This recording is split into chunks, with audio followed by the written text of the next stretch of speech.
Ce programme vous est proposé avec le soutien de la région Provence-Alpes-Côte d'Azur.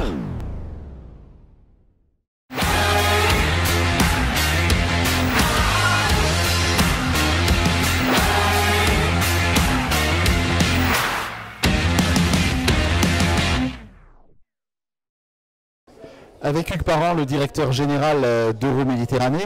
Alors, Monsieur Parent, votre présence ici, c'est parce qu'Euroméditerranée est évidemment un acteur important du territoire et un acteur important sur l'innovation. On parle toujours de l'aménagement. Vous innovez dans beaucoup de domaines. On peut parler des nouvelles énergies. On peut parler aussi d'une certaine façon de voir la ville. Quand vous étiez préfet, vous aviez beaucoup milité pour la charte ville-port. Et là, aujourd'hui, maintenant, ça prend des aspects très concrets, ces choses-là. D'abord, quand j'étais en poste ici, j'avais beaucoup milité pour la chose économique en général. Donc je me retrouve en terrain assez connu et avec beaucoup d'acteurs. J'ai d'ailleurs été ravi de rencontrer beaucoup de monde. Oui, Euromed et l'innovation, c'est une histoire qui, dès l'origine, fait partie de l'ADN de cette institution.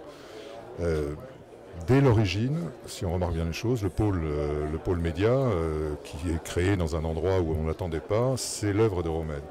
Donc dès l'origine, dans l'ADN, il y a quelque chose qui est l'élément différenciant de l'établissement public par rapport aux autres structures. Ensuite, Euromed, non seulement a pratiqué les entreprises innovantes, mais a cherché à être un révélateur à travers des initiatives comme le forum ici et la présence et le soutien que nous apportons à ce forum, mais à travers aussi effectivement le concours de Med Innovant qui permet de révéler des talents d'entreprise. Et puis à travers la COQ, qui est un lieu dans lequel nous allons rassembler les entreprises innovantes, ou alors à travers le réseau EMUL, qui regroupe aussi bien des partenaires industriels que des petites entreprises. Et puis aujourd'hui, tout ça a une finalité, c'est que nous attaquons un domaine qui est Euromed 2, dans lequel, à l'évidence, à défaut de recréer un milieu industriel qui a disparu depuis longtemps parce que le port lui-même a changé de perspective et que donc les entreprises qui s'y raccrochaient sont en voie sans doute de mutation, mais en revanche, c'est sans doute le lieu, et je dirais même le terreau qui dans toutes les métropoles se développe, dans lesquelles on est le plus susceptible d'accueillir des startups, d'abord en ordre dispersé, et puis petit à petit, je l'espère, en grappe complète, étant entendu que de mon point de vue, c'est non seulement un enjeu économique, c'est un enjeu évidemment d'implantation, d'entreprise, mais c'est aussi un enjeu de formation. Parce que je considère que si on a une chance de faire qu'un certain nombre de jeunes puissent passer cette fameuse barrière éducative, culturelle, qui est évidente, c'est sans doute par ces nouvelles technologies dans lesquelles tous les jeunes sont à égalité de séduction. La lisibilité de votre projet par rapport aux autres, parce qu'il y a beaucoup de projets autour de la French Tech, beaucoup de gens qui disent à Marseille il faut qu'on accueille comme à Dublin, enfin il y a des comparaisons, donc il y avait beaucoup de sites en perspective, on parlait même d'une sorte de totem, de site totem. Bon, vous avec la COQ vous dites c'est opérationnel, est-ce que ça veut dire que vous allez être vraiment, que vous avez vocation à être le fer de lance de toutes ces opérations sur l'innovation et sur la création de jeunes entreprises? Non, nous n'avons pas vocation naturelle. On a une obligation de faire partager une certaine vision, à commencer par notre conseil d'administration, une certaine vision et une certaine stratégie. Dans la stratégie, il nous paraît de plus en plus évident que dans la partie par laquelle nous allons commencer, c'est-à-dire le nord du projet, le marché aux puces et tout ce qui l'entoure, l'entrée économique est une évidence parce que l'économie peut entraîner l'emploi et la formation dans un endroit qui en a évidemment plus besoin qu'ailleurs à Marseille. Et deuxièmement, parce que l'effet grappe, l'effet rassemblement d'implantation, produit une énergie qui dépasse la somme des parties. C'est un peu comme quand vous créez un quartier tertiaire. Les implantations ne se font pas parce qu'il y a beaucoup de bureaux, c'est parce que en fait, les salariés ont les aménités autour, les transports, la santé, le commerce. C'est ce qu'on a créé sur la partie d'Euromed 1, la ZAC-CIMED. Donc on va essayer de faire la même chose sur cette partie nord d'Euromed 2.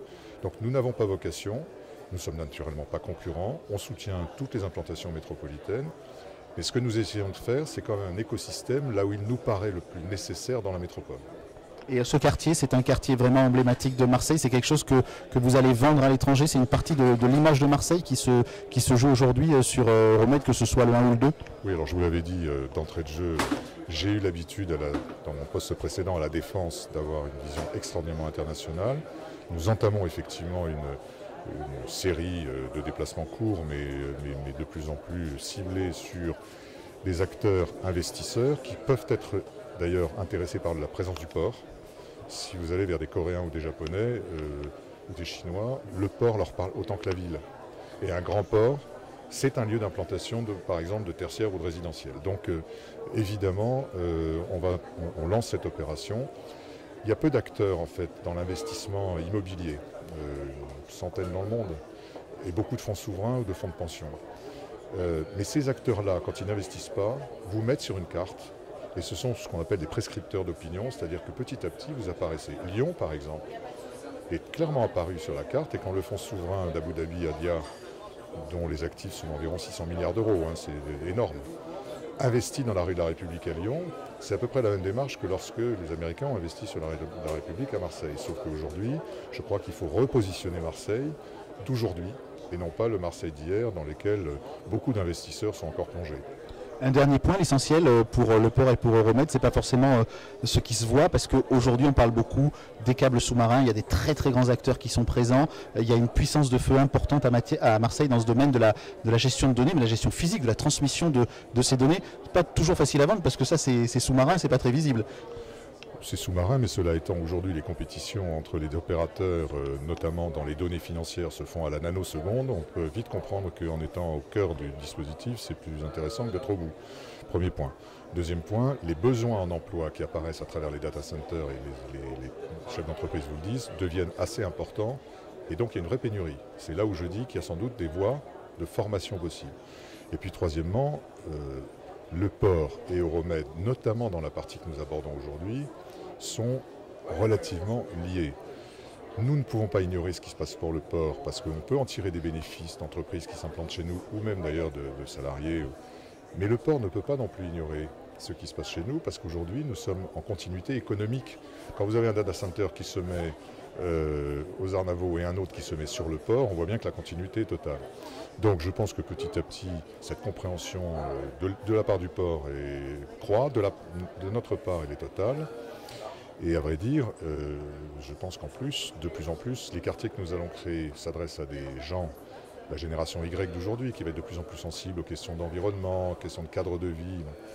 Il se trouve que le port tient une partie de la réponse aussi. Et donc, le Smart Port, par exemple, nous y participons activement. Ce n'est pas parce qu'on s'intéresse au domaine du port, c'est parce que tout ce qui va être fait par le port nous intéresse dans le domaine urbain. Merci beaucoup, à très bientôt.